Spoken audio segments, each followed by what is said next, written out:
কঠিন রোগ শরীরে নিয়েও থামেননি। বিসমিল্লাহ এগ্রো হয়তো এমন মানুষ খুঁজে পাওয়া যাবে না যে বিসমিল্লাহ এগ্রো চ্যানেলটা চেনে না। তো গাইস, আমরা সকলে জানি যে বিসমিল্লাহ এগ্রোর ওনার তিনি কিন্তু খুব নরম মনের মানুষ।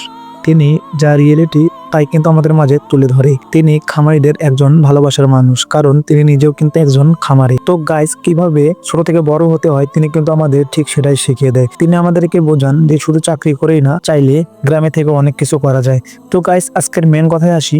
বিসমিল্লাহ এগ্রো যে ভাইকে আমরা সকলেই চিনি, সে ভাই নাকি অনেক বড় রোগে আক্রান্ত।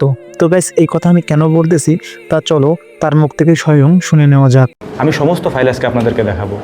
আমি আসলে কথা বলতে পারতেছি না, আমার শরীর কাঁপতেছে, আমি অসুস্থ।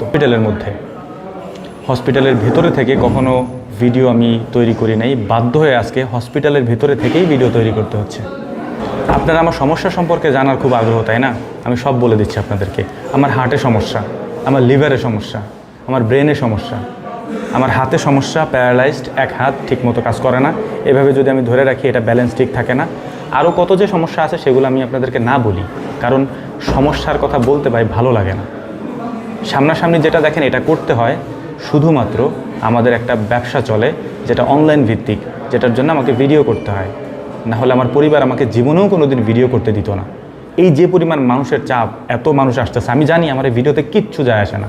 কিছু মানুষ আছে, যদি আমি মারা যাই আমাকে এসে বলবে যে ভাই আমি তো আজকে দেখা করতে আসছিলাম, আপনি আজকে মারা গেলেন কেন? আপনি তো কালকেও মারা যেতে পারতেন। ওয়াল্লাহি, আল্লাহর কসম করে বলতেছি ভাই, এরকম মানুষও আসে আমাদের এখানে। তো আমি তো আমার শরীরের কন্ডিশন সম্পর্কে জানি, আমার হায়াত কতটুকু আছে আমি জানি না, তবে শরীরের কন্ডিশন বলে হয়তো আল্লাহ তাআলা দুনিয়াতে আমাকে হয়তো বেশি দিন রাখবেন না। এ কারণে আমি আমার নিজের শরীরের শারীরিক কন্ডিশনের কথা চিন্তা করে জনকল্যাণমূলক কাজ যতটুকু পারি আমার এলাকায় হোক, গ্রামে হোক, সেগুলি করা শুরু করেছে। কারণ আমার মৃত্যুর পর আমার উপার্জিত টাকা দিয়ে কেউ এই কাজ করবে না। তা আমি নিজেই সেই কাজগুলি করার জন্য বেশ কয়েকটা প্রজেক্ট হাতে নিয়েছি। আমি ওই কাজগুলো করার চেষ্টা করতেছি, কারণ আমি মারা যাওয়ার পর সাদগায়ে জারি হিসেবে ওই কাজগুলো থাকবে। আমি এত বড় বড় সিদ্ধান্তগুলো নিয়েছি নিজের জন্যে যে আমি কতদিন বাঁচি আমি জানি না। তো আমাকে আমার আখের গোছানো দরকার, পরবর্তী জীবনের জন্য আমাকে কিছু করতে হবে। সেই বিষয়গুলোর জন্যই মূলত হচ্ছে যে আমি আমার অনলাইন ভিত্তিক কাজগুলো কমিয়ে দিয়ে আমি হচ্ছে যে সামাজিক কাজগুলো করার চেষ্টা করছি। খামারের ভিডিওগুলো আমি কম দিয়ে, এটা আপনারা জানেন।